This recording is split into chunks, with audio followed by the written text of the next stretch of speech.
So good to see you guys. I've just been like rereading Tough Titties by Audible all day long. I've been listening to Laura's voice in my ear, and it's been like the best thing ever. So, I mean, Laura, it's so funny. When I first went on, I was like, "Oh, was this redone? Because I don't recognize this voice. I thought it was going to be Laura again." And then I realized it was you, but you're so professional. Oh, thank you. Were Did you like, you were did you you in a have it on like 1.5 or something?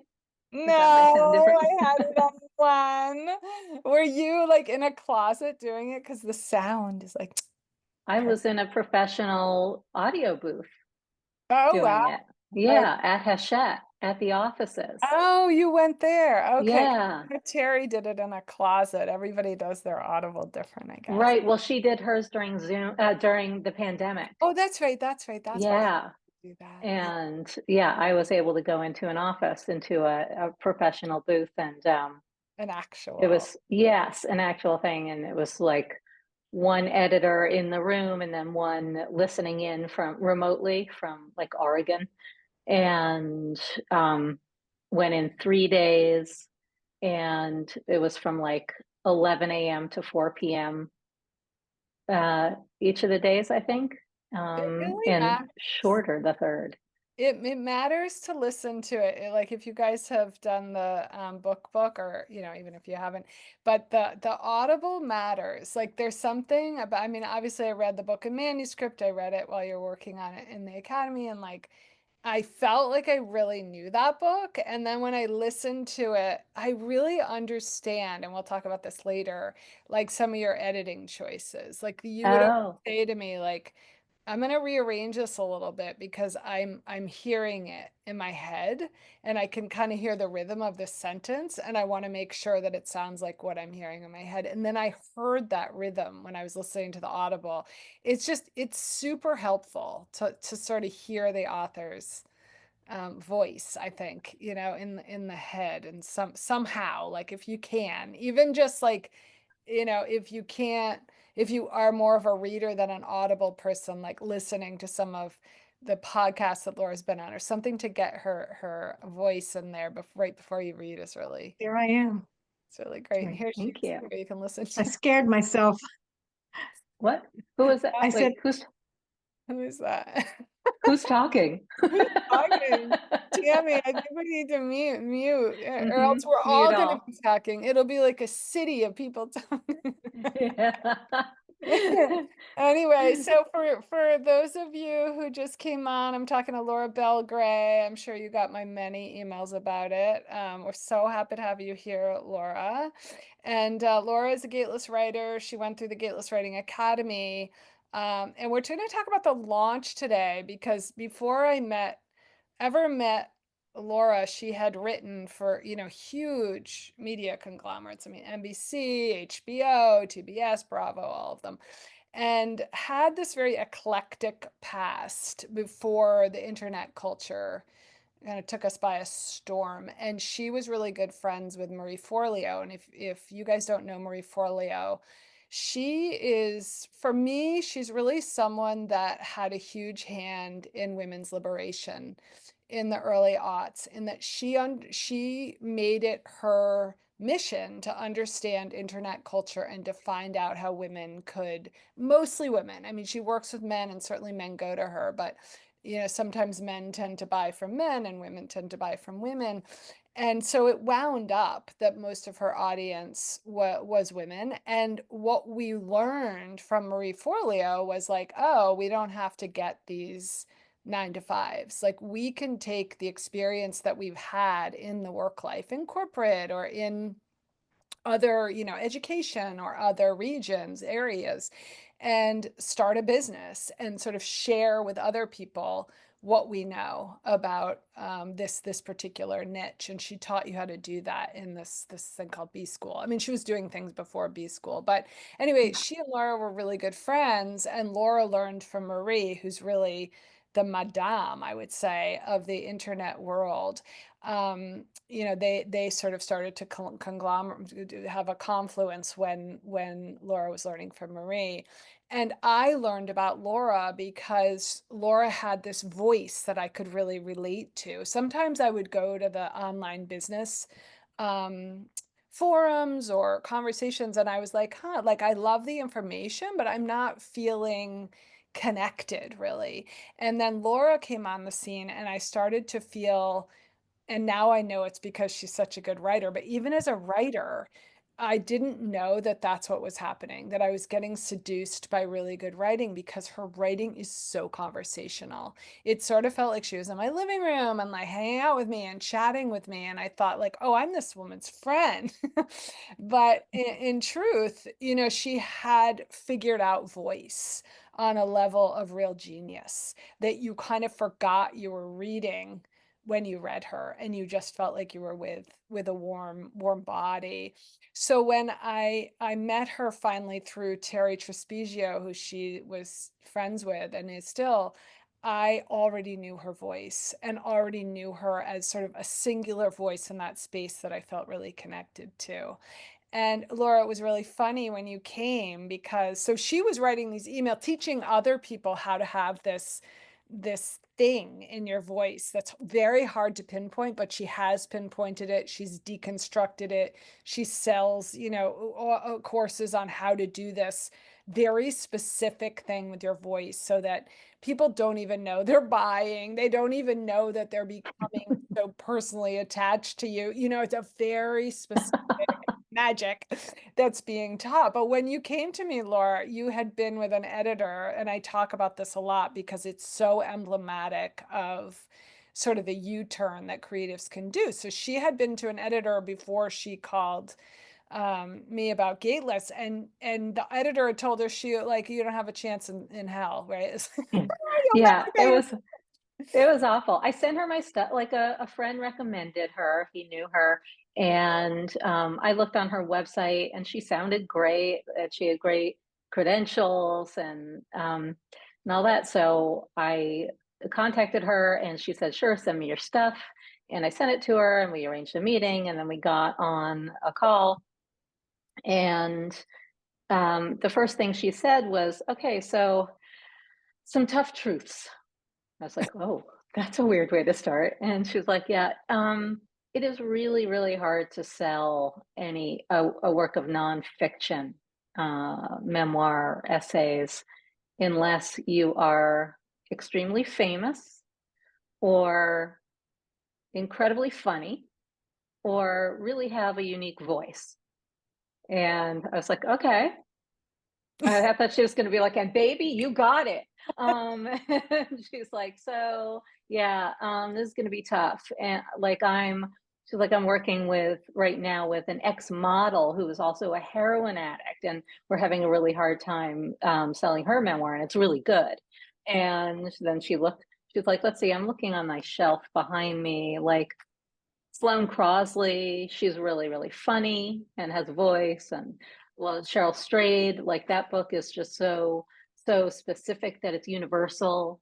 And she was just going through every reason, every author who I would never be. And then at the end of the call, she was like, so I don't know what you want to do, like next steps. I was like, I'm not sure they're next steps. It doesn't sound like their next steps for us. right. And I was fairly despondent, but also just like knew, okay, I guess my stuff is not for her. And I guess she just doesn't have very good taste. That's what I decided. Yeah, and you kind of already knew because you'd been writing for so long. I mean, you'd written for, all the big media, but you'd also then you had a huge following just because of your writing. So you sort of had a sense. What would you recommend to someone who goes to someone like that early on and hears that? And somebody, as you said, that has a lot of pedigree, Yeah. feels like they know what they're talking about, seems like they understand the industry. What do you do when that happens and you feel stuck, or what do you feel like would be the best? I would say it is hard to do this, but just keep in mind that there are people with, good taste who don't like the things that you like and might not like you, where somebody else would say to them, what are you, nuts? That's so strange. Like, I don't know if I can talk to you anymore. like nothing is for everyone. And I always remind myself when somebody doesn't like my stuff, and even if it's someone whose taste I normally respect, like I didn't like Game of Thrones, could not get into it, and everybody thinks I'm nuts. I have friends whose taste I really respect who hated Mad Men, and I think they're nuts. So you just have to keep that in mind that you're never going to be for everyone, not even for everyone with great taste. And somebody else will think that they're nuts for rejecting you, for saying no.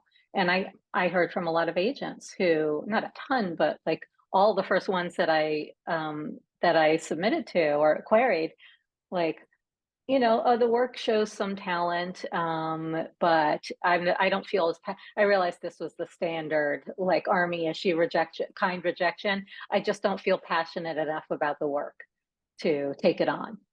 Yeah. And and then somebody did. And then somebody did, and you kind of have to wait for that somebody. Yeah, and for those of you who don't know, Tough Titties is an essay collection.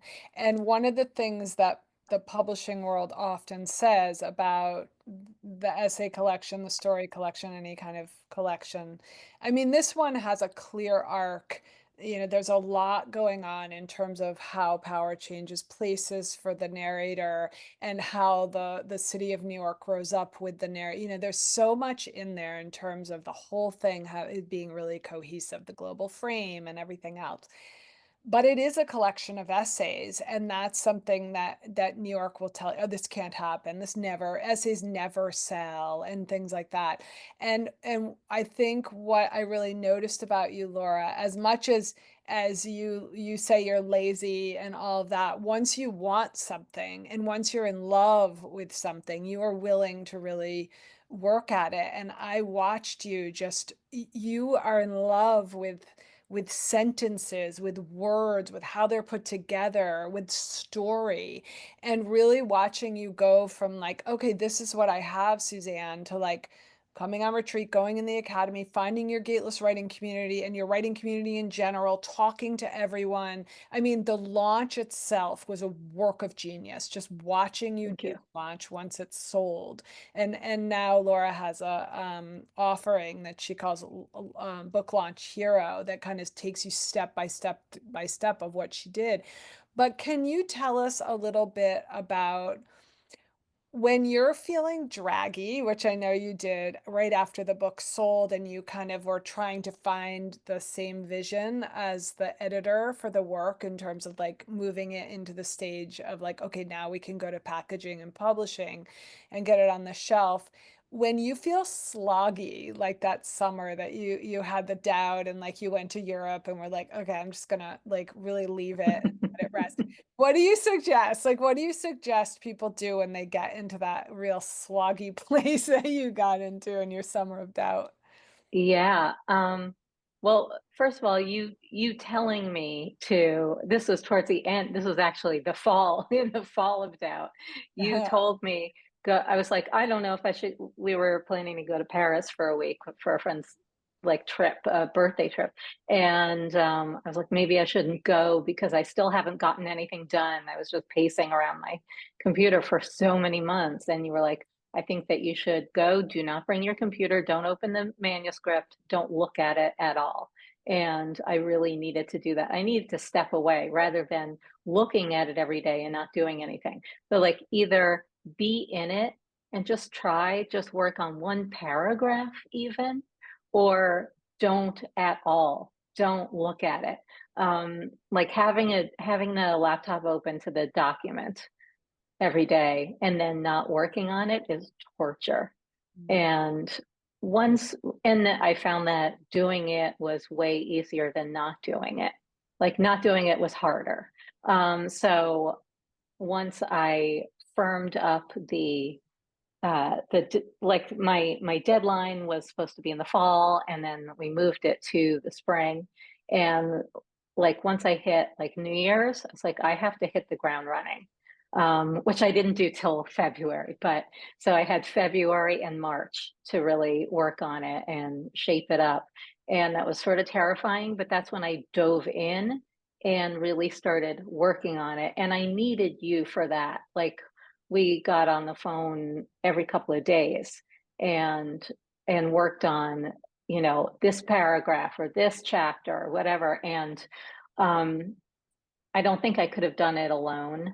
Like, I needed that help. I needed someone saying, you in particular, saying, okay, this is really good writing. You shouldn't get rid of this. Okay, here's how we groom this. Like, I had so many words I had to lose, also, like, I don't know, 20,000 words or something like that that I had to cut.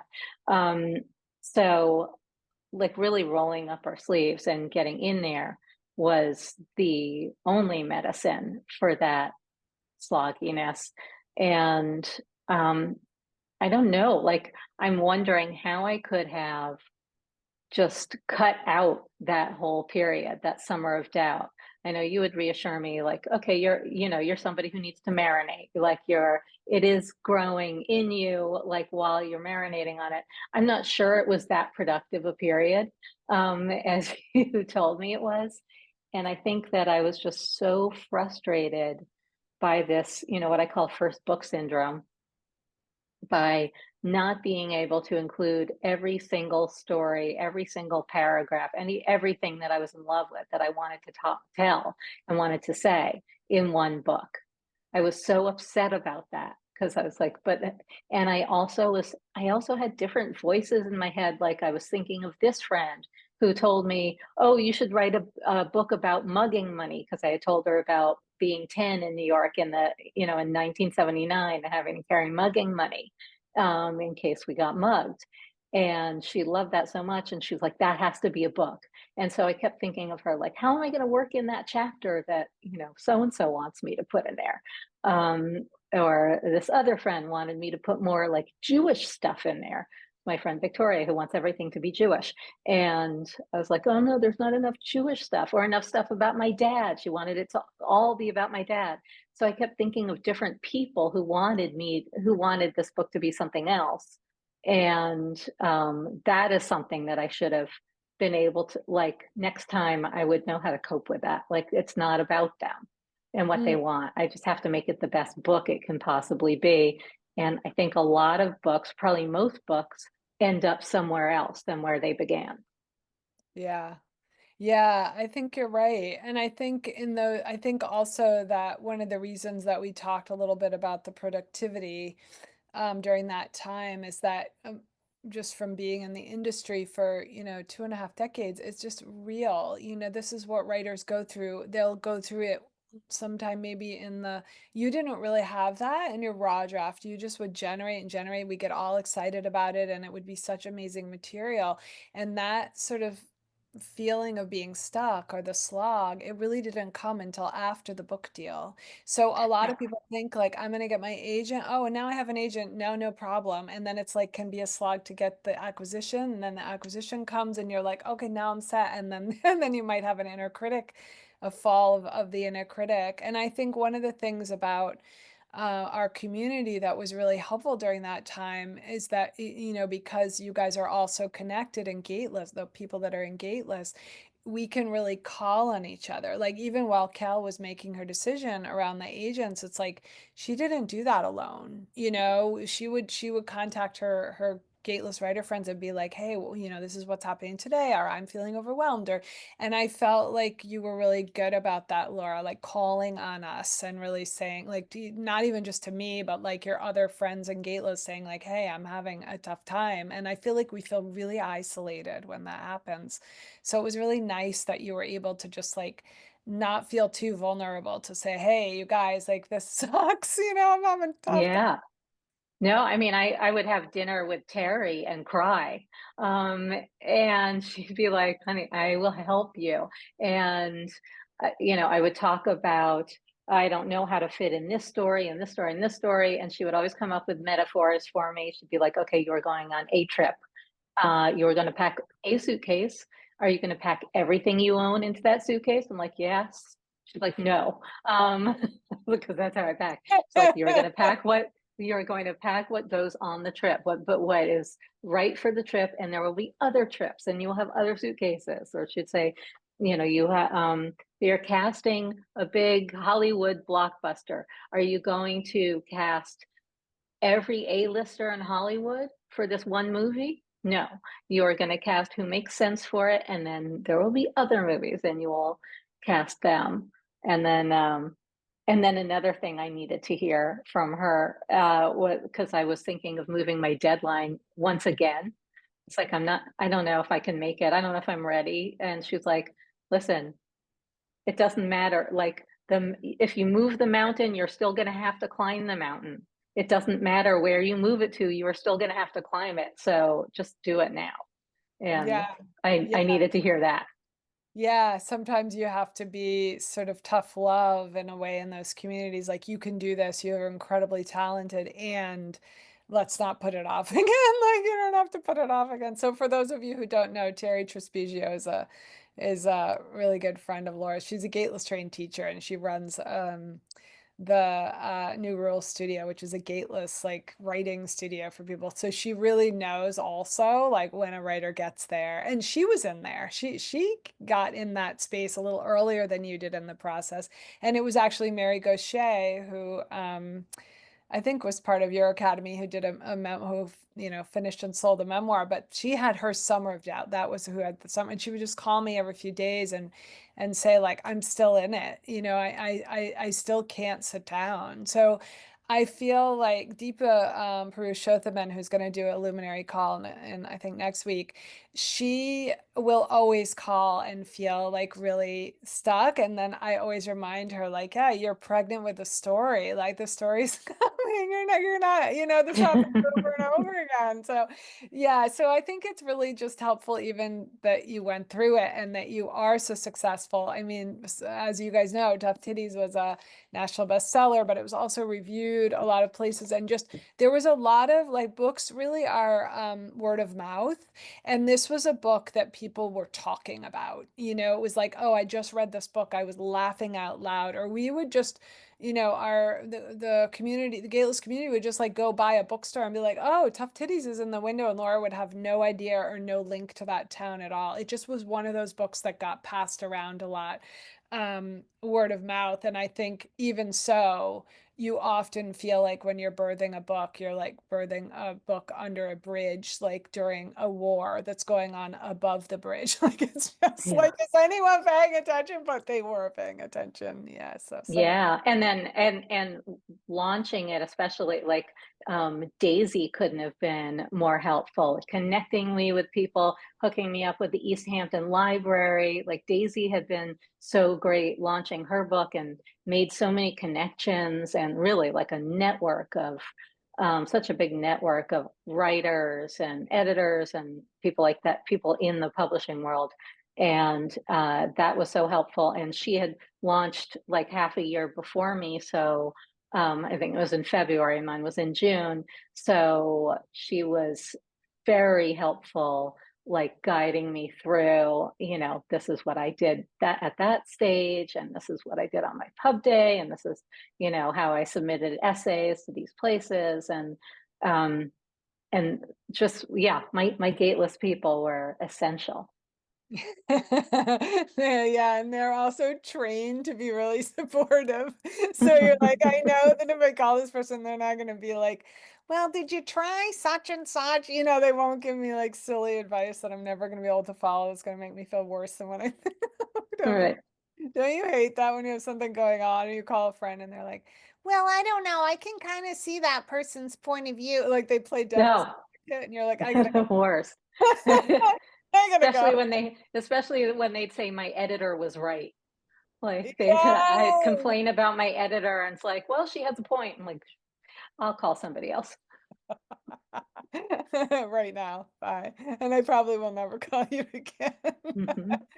Anyway, so Laura, I have a question about vulnerability in the book. I know we're going to talk about launch and we are, but as I was listening all day, I was like, What is that like? You know, so when you write the memoir, you know you have to be super bare-skinned because that's what the reader's looking for. And the reader is so astute, they'll know if you're not telling the truth or you're, you know, you're keeping stuff back or you're pretending you're better than you are or whatever. But it really struck me again how you bear it all. And this is a launch in a way because I feel like you learned to do that by doing those emails. It was like everybody's obsessed and addicted to your email. Like, if you guys don't get Laura's emails, you have to get them. Like it is the thing that I look forward to. And I'm like, oh, I hope I get an email from Laura. And I know Laura, but I still open them and I still respond and hope she like responds back. So I think you had some practice, right? Sort of launching a book that had that vulnerability in it. But when the book went out into the world and Kelly Ripa was like putting it up on morning show, you know what I mean? It's on a big billboard and everything. What did you feel about those stories? Like, did you ever feel anything cringy or like, oh my God, I forgot this person would read it or? Not really. I mean, I was a little nervous about certain people identifying themselves, whose names were hidden, but I didn't feel so exposed. I feel like it was a pleasure for me to be able to write whatever I wanted about myself.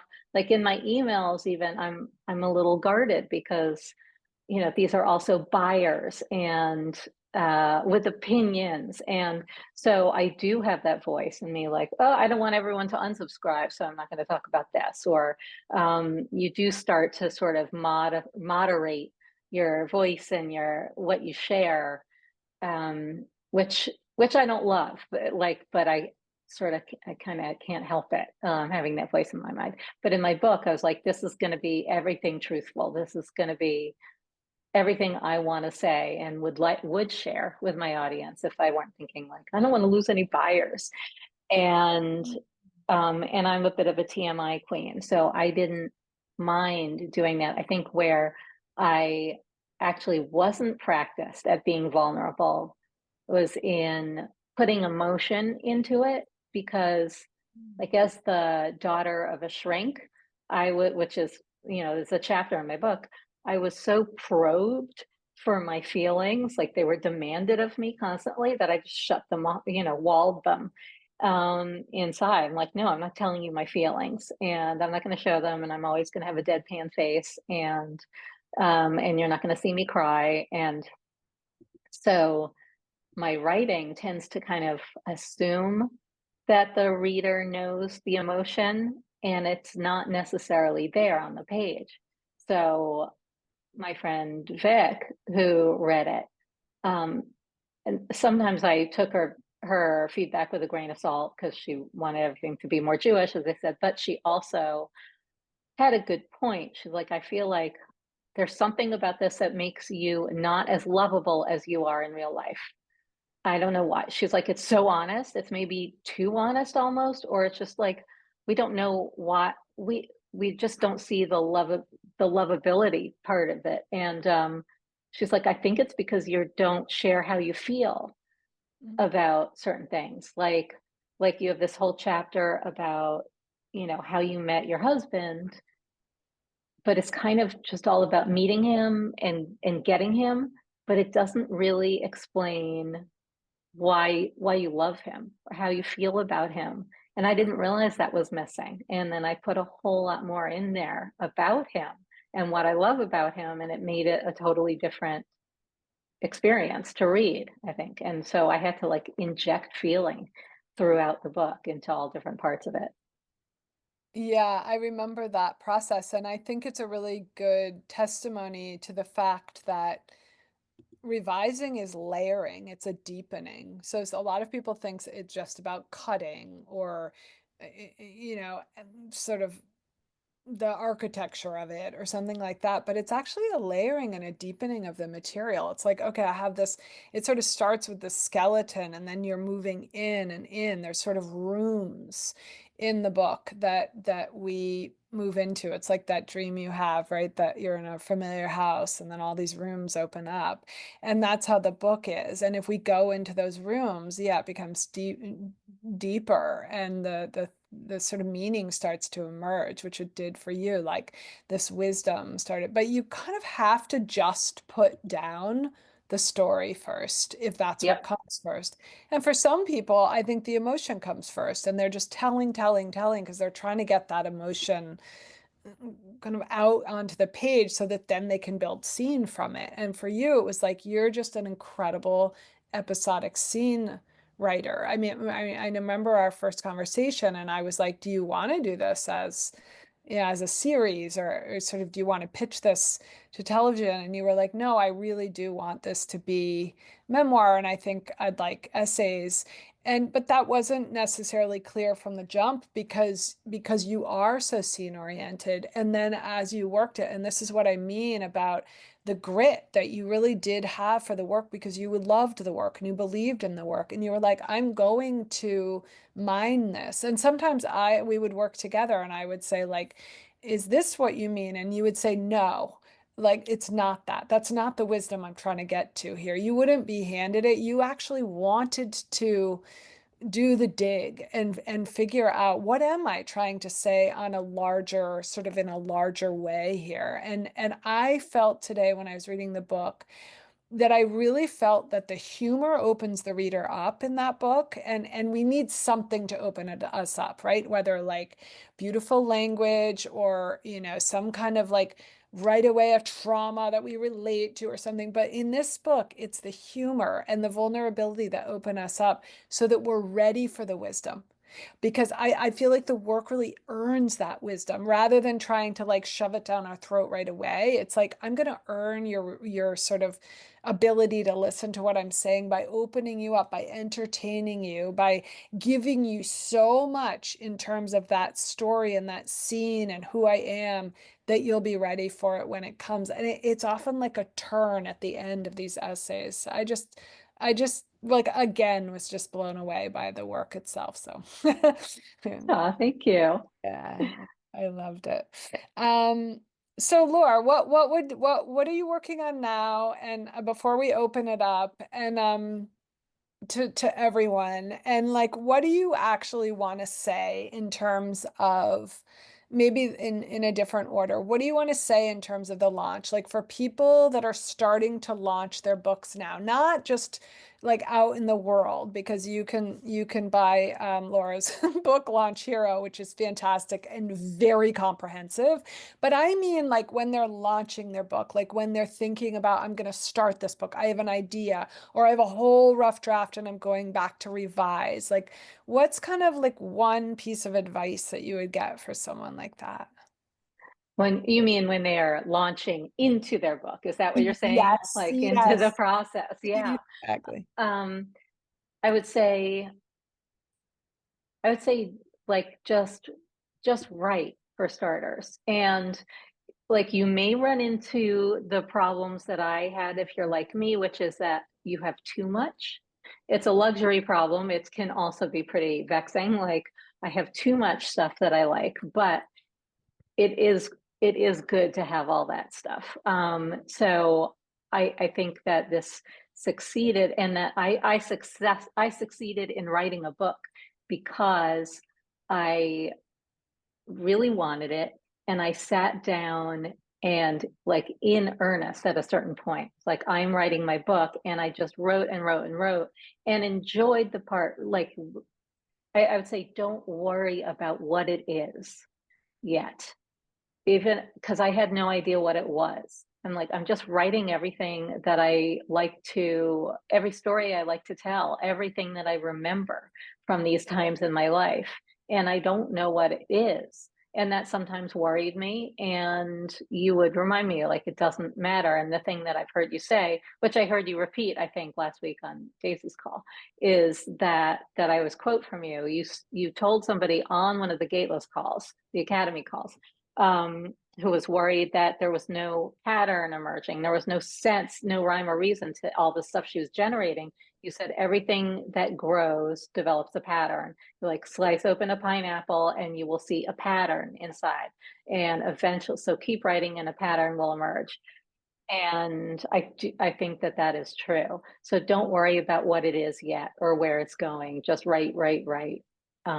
keep on writing Yeah. before, yeah, don't panic about that.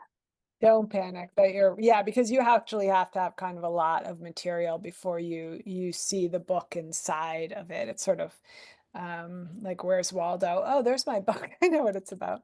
So yeah, I just wrote everything. I just kind of wrote while you were speaking so that people can see it in the chat. That's really good advice, and there's a lot in there. So Laura, what are you working on? Are you going to give us another book? What's happening?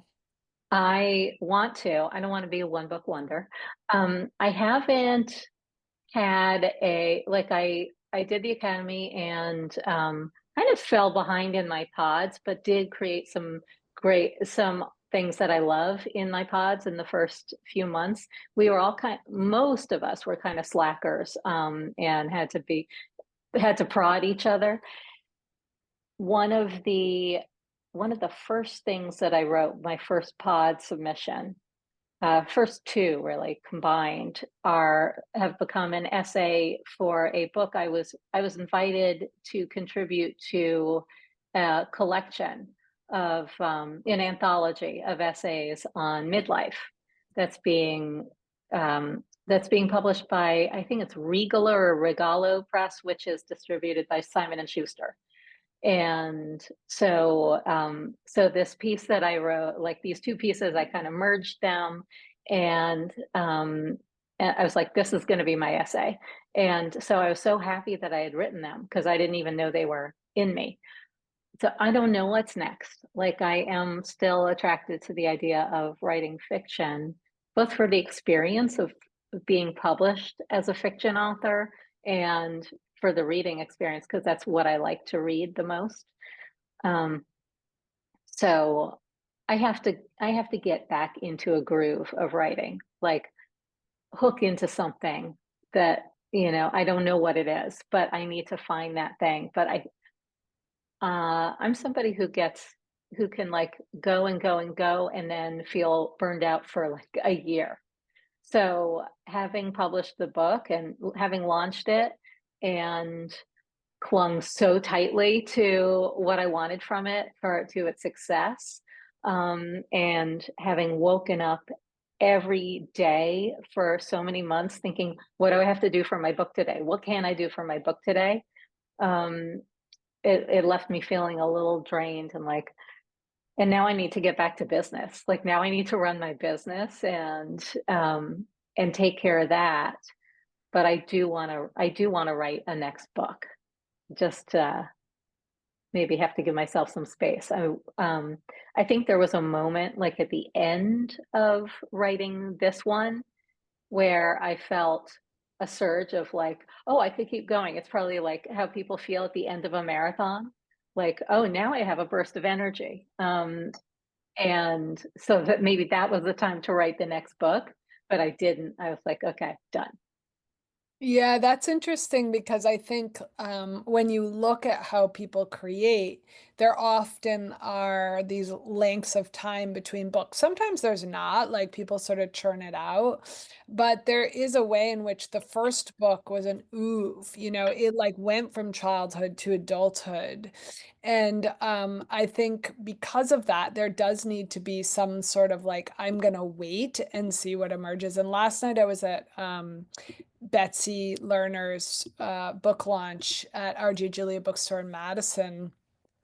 And it was kind of like she found her next book by accident. So, she's a nonfiction writer. She's an agent, really an incredible agent.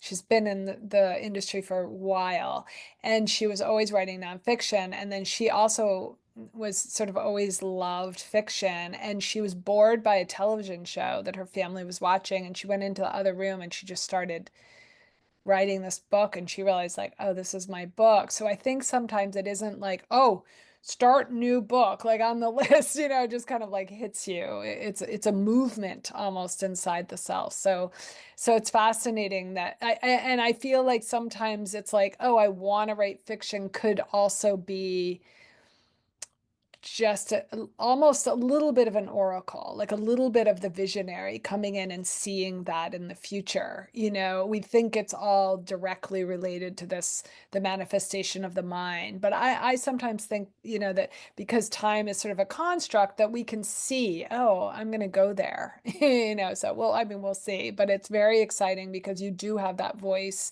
And I think Daisy has pointed that out to you too, just that because fiction is so voice driven and we really need to love the voice in order to follow the character. And yeah, so that'd be awesome, Laura. We would love that. We're waiting for it. Good. Thank you. Okay, my love. So do you have questions? I I'm see some in the okay. chat. Good. All right, I need to look at them too. Okay. So the first one that I see, there might be more, before that is, Laura, how did you use craft to prevent people from identifying themselves in your book, especially when you are aiming at telling the truth? So I cannot write somebody in disguise. Like, I can't change things about them while I'm writing. I have to write it exactly as it was, the name of the person, who they were. Like, I have to keep everything completely truthful while I'm writing it. And I was like, okay, I'll worry about that later. I'll worry about changing the name later. And I did later on, once it was pretty much done. Then I went in and, like, somebody who I really needed to disguise, because who's called Deb Fishbone in the book. Deb Fishbone likes this. Like, she had a name that I could not for the life of me match in awfulness, like her real name. It frustrated me so much. I spent so many days, weeks even, trying to come up with a name as good as it. And I think I failed ultimately, but Deb Fishbone's bad enough. And I had to change, per legal, other things about her. So, I changed the profession. I changed other identifying details, and those things don't matter as long as the emotional truth is there. Then I don't think that those things matter. And, like, it's not a biography. It's not a, it's nonfiction, but it's narrative nonfiction. So you have some license to change things around. And so I would change little details, identifying details and names and stuff, but always it kept the story pretty much the same for those people. And there was always the worry that that person will identify themselves and be mad at me, but I was okay with that. Or it was just an embarrassing feeling, like, oh, I'm kind of embarrassed by the idea that that ex-boyfriend has read this and knows it's about him, but he comes off well in it anyway. So, but when I am writing my emails sometimes and telling a story about somebody that I don't want anyone to identify, or don't want them to identify themselves, often I'll change the gender, and it's magic. It throws That's everyone off. a good idea. Yeah, that's an awesome idea. I have a memoirist now who's actually she's working with Kate Baldwin, but she went through the academy and she's working on her publisher gave her revisions and they're like, this whole thing happened and she is changing the gender. And I was like, wow, this is really changing the book in a great way. It's a great piece of advice. I love that. Yeah, Um, that works yeah. well. Let's see if Yeah. there are other questions. Do you see others? Oh, question from Helen K. Oh no, that's the same one. That's the same one. Okay, let's see if it's Yes. funny.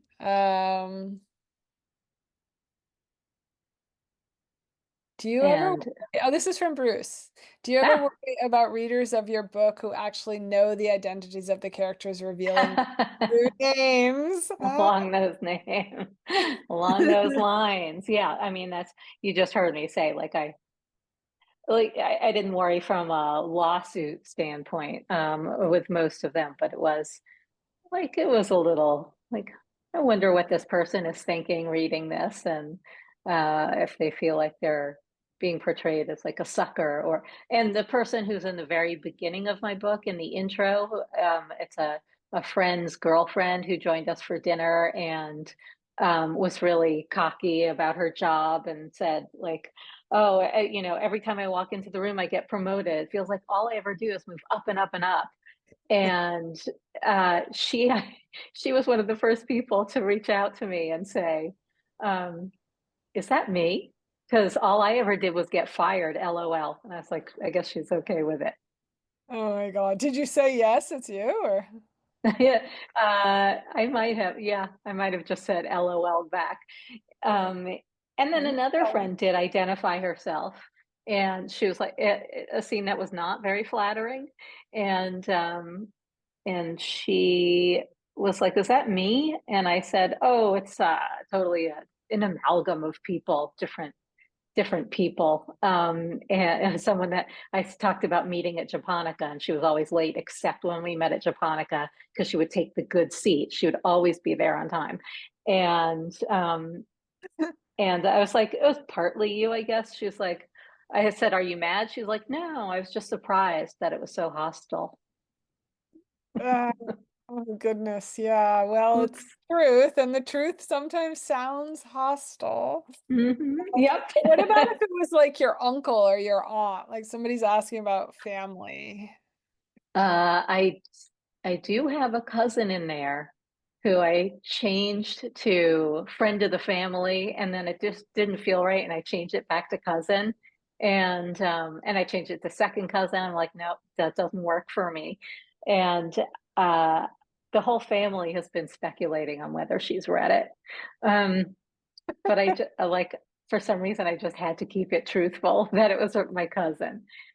So Sometimes they don't read it. Like I remember, yeah, she didn't, it turns out.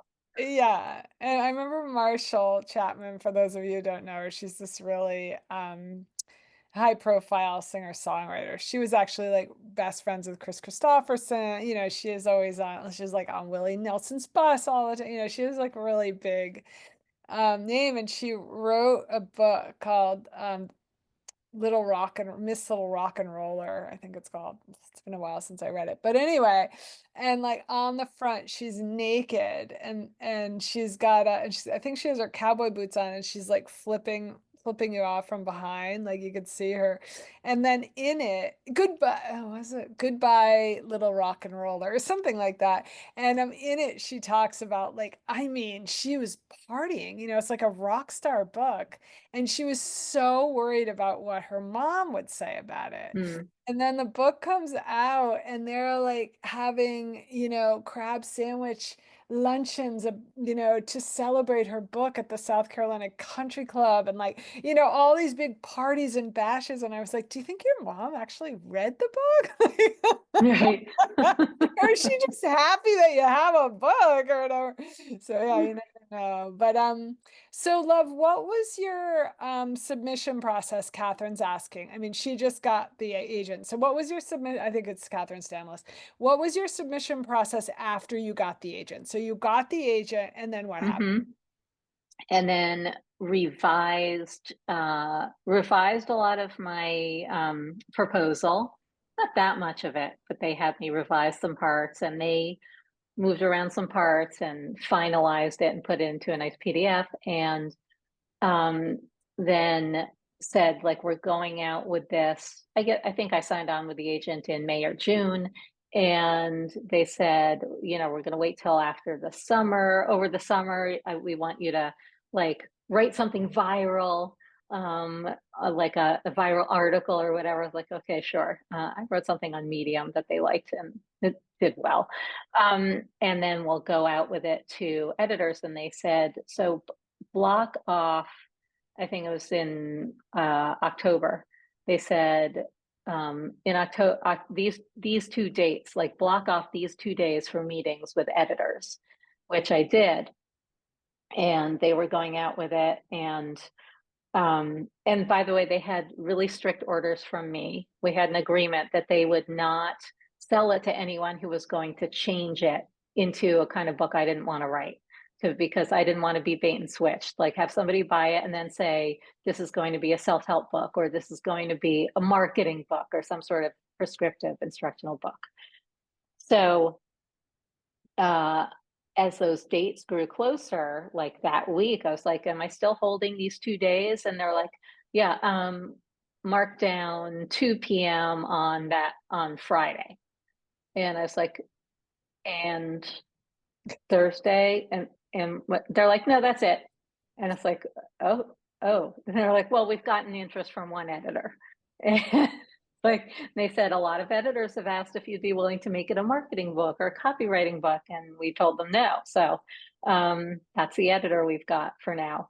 And so I met with that editor, and then they, had her make an offer, her best offer, and said they were fielding other offers, I'm sure. And then we went with her. So they let me know I remember it was October 14th, because it was my husband's birthday. They called me and said, we have an offer for your book. And so it was one editor, one offer. And they were like, sometimes I was like, no bidding war, huh? And they're like, no, but one is all it takes sometimes. And so we went with the one. Yeah, that's so good to know, because I know somebody on the call, Gateless Writers on the call right now, has like one of the top agents in New York, and she just started getting her first rejections, and she sent me an email like, these are who's rejecting. Oh my God, what if they I'm like, not all of them will reject it. It's such a good book. You have an amazing agent. The agent loved it. You'll find someone, but it's really hard to know. I think during that process that'll happen, and sometimes it is only one Yeah. publisher. And in a way, it's like, okay, good, good. Now I don't have to decide. I don't have to talk to all these people. So one thing that I think it's Zora is asking about, if you can talk more about the writing process itself, meaning like, to what extent did you write for yourself or your future reader, or when did that change, like through the process where you were just loving generating and writing for yourself, and then when did you start to like think about audience a little more, or did you think about that the whole time? Yeah, I was when I was writing, like before I got the deal, and then for some time after it, I was just writing for myself, like just writing everything that I wanted to say. And then I handed my editor had asked me to send her a couple of chapters that I was working on, and or that I had worked on and that I liked.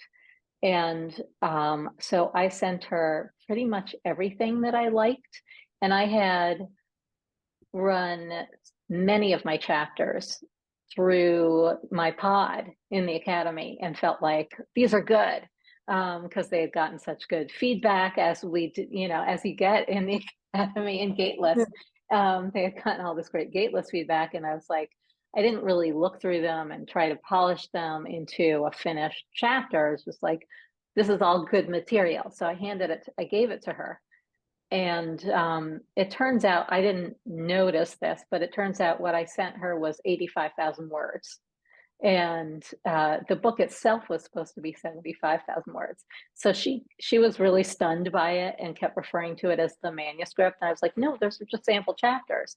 And she edited it, like went through it and gave me all these comments like, what is this? Where are you going with this? Where's the voice here? What is the POV? I worry that this is not essays, but a memoir in essays, which is really what I wanted it to be. And she had a lot of I worry comments. And then at one point she wrote in her comments, she wrote, now you're really rambling. And so I was a bit despondent with all that feedback, and it was like, okay, she wants a different kind of book. I hate myself, I hate my writing, I hate her, I hate everything. And that sent me into a bit of a into that funk where I was worried so much about her and how she was reading it, and what she wanted, and trying to turn these stories into, I felt like I was really, for a while, working too hard to wedge them in and turn them into, give it a point, give it an arc. Like I was trying too hard with them. So for a while, it got pretty messy going back into them. Yeah. And then it wasn't until those 2 months at the end where I kind of felt like, okay, I know now I see how we can do this. Like these chapters are still good. They just don't need to be working so hard um, to have a button, to have a point. Like they needed one, but it could be a little more subtle than that. So Yeah. so that's, I think I came back to writing it for me. And I know everyone says like have an ideal reader in mind, but I don't really love that advice, at least not for myself. Maybe if you're writing prescriptive nonfiction, like an informational book, maybe that works. But for something like this, someone just posted an interview with Rick Rubin, like a podcast interview with him, and he's saying, I never create for somebody else. I create for me. I think an artist should always create for themselves what they want, what they would Yeah. want to see. Or the And younger self, right? The younger self is sometimes the reader. It's like I'm writing to my younger self, or I'm writing to the reader that I am when I read. What do I want to read? That's what Toni Morrison always said. yeah, and it gets dangerous for me if I'm thinking about what does somebody else want to read? Because then I get all these different voices in my head that I was talking about before. Yeah, yeah. I want to talk about the agent a little bit. Because Bianca is asking how you chose yours, and then Nat is asking, like, did you send the first manuscript to agents or send it directly to publishers? So I kind of want to talk about that process a little bit, like how in general we work towards. So I'm just going to really quickly tell you guys. So when you have your collected manuscript and you're going out with it, there are 6,000 agents out there, but in the academy, we focus on maybe 40 agencies, 30 to 40 that have sort of the tippy top agents in them. And somebody like Laura, she had, friends that knew that had books already or whatever. And so she had some of those warm contacts, but a lot of them aren't warm. You just have to know who those kind of 30 are, and then you can go through those agencies and look to see like who does books like this. And it's a research project. I mean, I just did it with some of the writers on this call, or you do it in the last month of the academy where we work together to look. So it's really important to have an agent if you want to go with the bigger houses, right? If like Laura went with Hachette, with these huge houses that are the corporate conglomerates of publishing that are based in New York, you want an agent, and you want an agent for some of the bigger like Grove and some of the indie publishers who have been around forever and are reviewed by the trade publications and sort of give the regular advances and stuff like that. But then if you wanted to just get in, and not just, but if you wanted to go independent, you don't need to have an agent, right? The smaller publishing houses, the hybrid publishing houses. So, Laura, how many were on that list that you did in terms of pitching to agents? I don't remember how many I ended up pitching to. Like we had a bunch. I mean, it wasn't hundreds. It might have been like 20 or something that I was querying. And like it felt like a lot of rejections, but it might have been only like 6 or 7 before I got before I got a yes, like I'd love to. Or, can we talk? Can we set up a time to talk from one of them?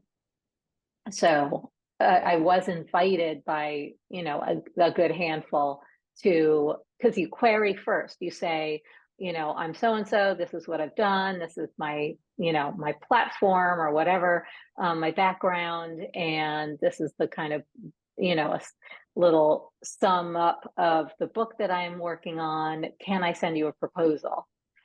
And then if they say yes, then you send the proposal and then you wait to hear back from them. And so I started getting, a bunch of no's. and they were all very kind and thoughtful, and sticking to that boilerplate, like we are not as passionate about the work as we'd like to be. But some of them were very specific about it and what they liked about it.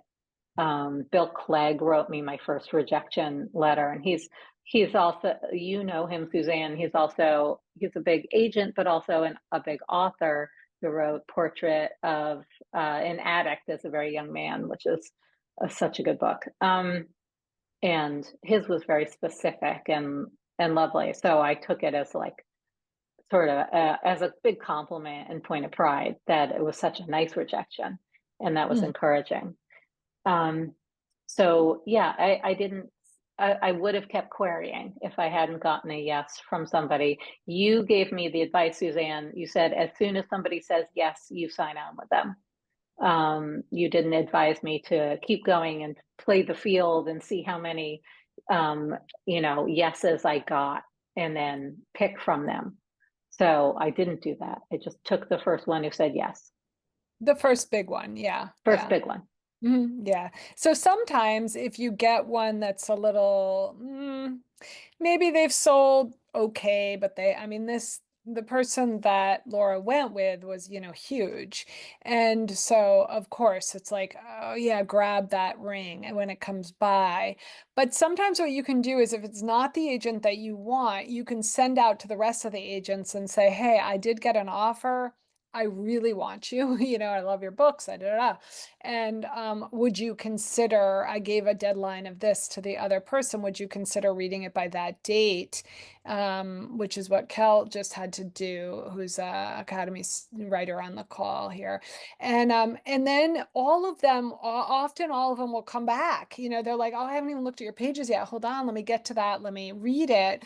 And that gives you the opportunity of having some more choices. But in this case, this is such a huge gift, to have a really big agent. And actually, I turned down Bill Clegg, and I always kind of um, it's very hard. In fact, it's a little easier when one person really connects with that work and you connect with them. But if you have more than one, I felt like I sort of made the wrong choice, and I think it's really unfortunate when that happens and you have to regret it. So when you're making that choice, people don't realize you have some time. You can tell them like, I need a week or I need 2 weeks. Then you like dial all your writing friends and like, I need to ask you some questions because I sometimes felt as if I was working for them, and I had to like hurry up. Yeah. But yeah, so I wanted to ask this question, and I can't remember who asked it, but I captured it because it's such a good question. It's about craft, in fact,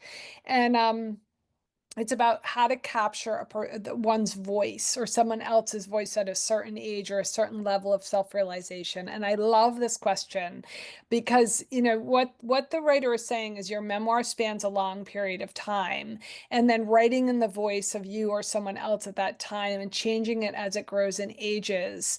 There's a word for that skill. So this is really craft. And I want to talk about, Laura, how you did this in Tough Titties because it's so deftly done in that book. So you're not writing from the point of view of a child's self. There always is, and this is just a craft thing, there always is the narrator and the character, right? So what Laura does in Tough Titties, she captures that age. She captures the bullying. She captures what it's like to have like Wednesday afternoon's house off. Whose house do we go to? Do we go to pizza? Oh, I didn't get invited. Like what am I wearing? And like and New York in that time, and all of it is so well captured and rich and cinematic. But she maintains this very beautiful boundary between the author who has the skill, the craft, the hindsight, the ability to do episodic scene with the narrator, excuse me, the character who's getting looked at. And so it's sort of this way in which you're not in the hands of a narrator who's trying to merge with somebody who's like 12 years old. So when you know that skill, that's why these memoirs, like if you read classic memoirs like Girl Interrupted, well, not Girl Interrupted because she's not really in the past, but Augustin Burroughs, for example, Running with Scissors, it's like he is way back in time because he's trying to show you the chaos in which he grew up, but he has that real skill of not trying to merge those two voices. And if you want to know how to do this in real time, Tough Titties is one of the best books. It's a book I recommend a lot to people who I'm seeing that they're merging that voice.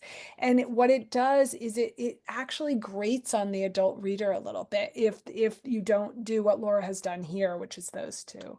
So, Laura, how did you know to do that? I mean, what was your perspective in terms of starting? Like, I'm not going to like try to be a 12-year-old and write in that voice and say that the vernacular, you really knew Yeah. that that wouldn't work. Right. I mean, I knew not to try and put, first of all, not to try and be the 12-year-old in the narration because it's not a middle grade, book. It's written from the perspective of, someone looking back.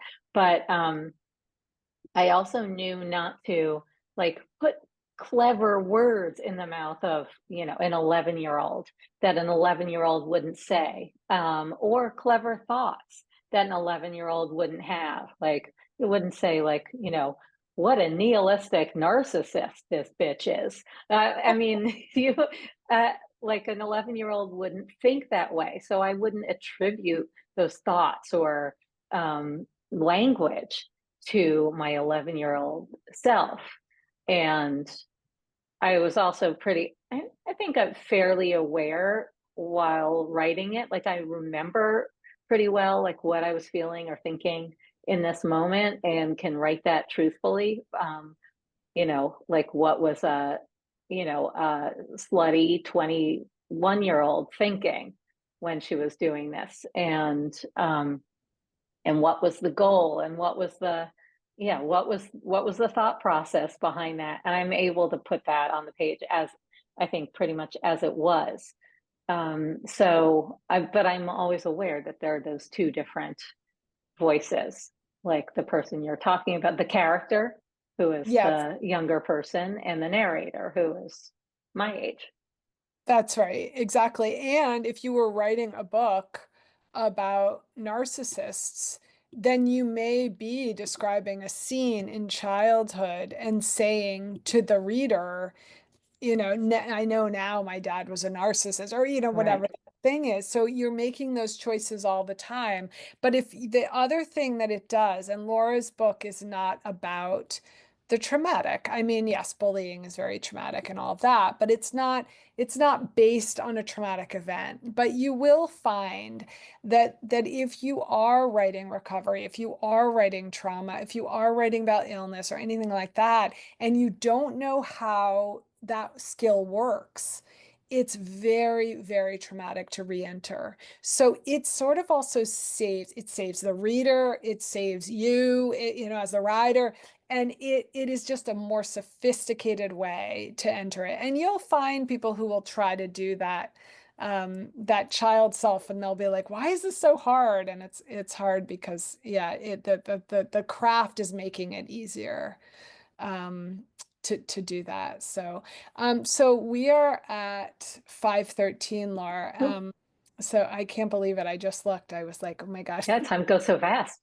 it went so fast. Do you have anything Mhm. else that you want to tell um, the world?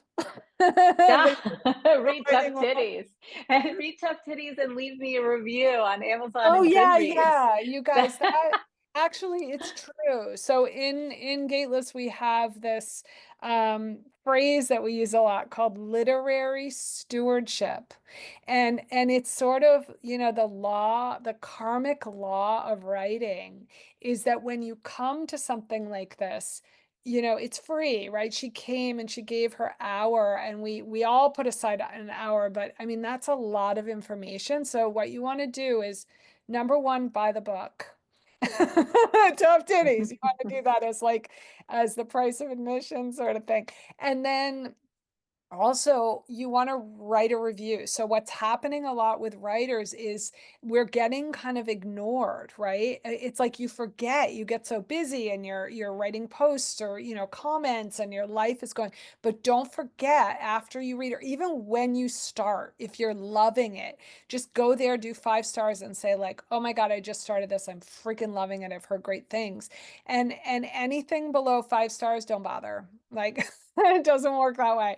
It's like just give 5 stars and I think you'll find then that that will come back to you like a millionfold to that's why it's Hmm. called the karmic law of literary stewardship. It's like Yes. if I do this, then other people are going to be kind to me when I try to get something out there, whatever. But you guys, I have to say, you have been like these questions have been there've been a depth to them that's really exciting to be able to like talk to people who get it, and want to talk writing. And it's just been yeah, it's been lovely to be here. Laura, I cannot thank you enough. I was so looking forward to this. We had over 350 people register because you're Yay. so loved and I just can't thank you enough for coming. Oh, thank you so much for having me. I mean, the highlight of my week. Like, I get to talk to Suzanne with a bunch of gateless people, and my people and my shrimpers.